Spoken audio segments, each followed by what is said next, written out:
G'day guys, Tim McLean here from Buying Highlands. Welcome to the 2024 Industry Chat Series. To kick things off this year, we're joined by Liam Griffiths from Inglis. We're here at the beautiful Atunga Grove at Alpine. Let's go check it out and meet Liam. Liam? Tim? How are you, mate? Well, how are you? Joined today by Liam Griffiths from Inglis Rural Property. Mate, thanks for joining me. Thanks for having me. Now, mate, before we talk property and or real estate, understand you've had a reasonably successful and prominent football career. Is that the case? Well, I'm not so sure about successful, Tim, but it was a good learning experience. I played down in Melbourne for some time. This is Aussie Rules football, I'm assuming? Aussie Rules, yep. And I spent a bit of time with GWS in the academy and in the reserves, and it's taught me a lot, and here I am now in real estate. Very good. Professional Aussie Rules player, good-looking rooster, successful rural sales agent. That's good stuff. So, mate, Inglis Rural Property, the Inglis name and Inglis brand, of course, is very famous in the world of racing. Tell us a bit about Inglis Rural Property. Yeah, so I mean, starting back, Inglis is a long-standing family business. It goes as far back as 1850s. 5 generations, still family-owned. And in recent times, or in the last decade, we started Rural Property. Sam Triggs heads up that business, and I've been fortunate enough to join as of a couple of years ago, and we specialise in rural property, lifestyle, broadacre across New South Wales and Victoria, but we do go further abroad. Yep. We essentially go wherever the work takes us. And mate, of course, in recent times, Southern Highlands has been sort of on the radar. There's been some really successful sales results here with a couple of profile properties, one of which we're of course here at today. Yeah, we've Atunga Grove here, it's a beautiful property, Tim, a Tuscan style home. Yeah. Beautiful terrace gardens, about 20 acres of manicured gardens, and then it sort of falls back into an ornamental lake, and it's pretty special. And also complemented by nearly 120 acres. And mate, Elizabeth Farm, another profile property that traded recently? Yep, that's another really good sale that we were fortunate enough to be a part of. 68 acres, a 10-bedroom homestead with 30 acres of gardens, and right in the heart of the Highlands near Fitzroy Falls. Yeah. Tell me, we're in 2024, what are you seeing for the market in the year ahead? Yeah, so Tim, last year I think it was an interesting year.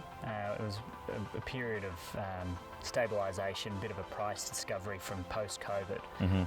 But going into 2024, I'm very optimistic about what's ahead of us. We're at the height of interest rates, or what appears to be. Has the market bottomed out? I think so.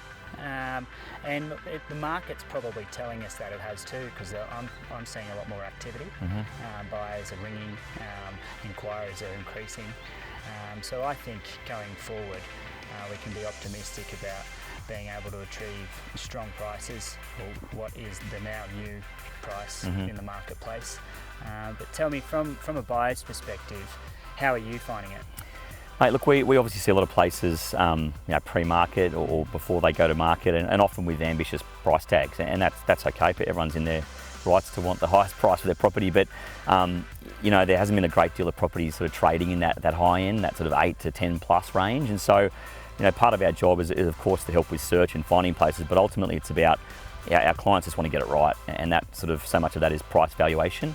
So for us, it's about sort of looking at a property. It might be beautiful and very sought after, but just not worth the asking price. And often the strategy for us is to tell our clients to wait.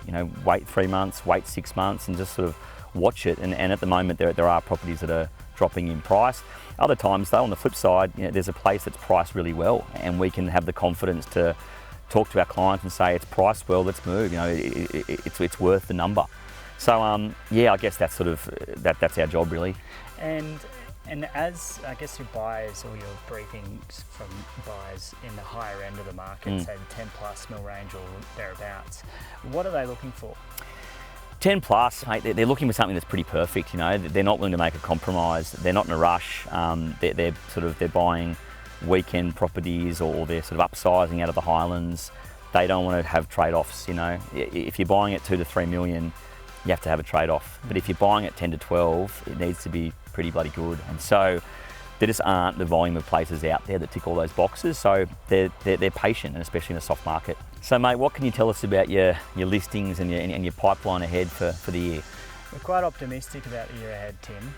We've got a couple of listings at the moment in Wombat Hollow in Kangaloo, beautiful period style stone cottage. Set on 20 acres with some beautiful supporting infrastructure at the headwaters of the Nepean River. Yep. We've also got Springfield, which is a magic property in Avoca, Yep. elevated position, northerly aspect overlooking Mount Gibraltar. Its total's 13 bedrooms. Wow. It's a dreamy type property. Yeah, it's special. And there's a few other properties that we're working on at the minute, but Okay. nothing I can talk about. I've been sworn to secrecy. Fair enough. But you'll be the first to know. Oh, very good, mate. Well, buddy, thanks for joining us today. Thanks for your time. Good on you, Tim. Good on you, mate. Thank you.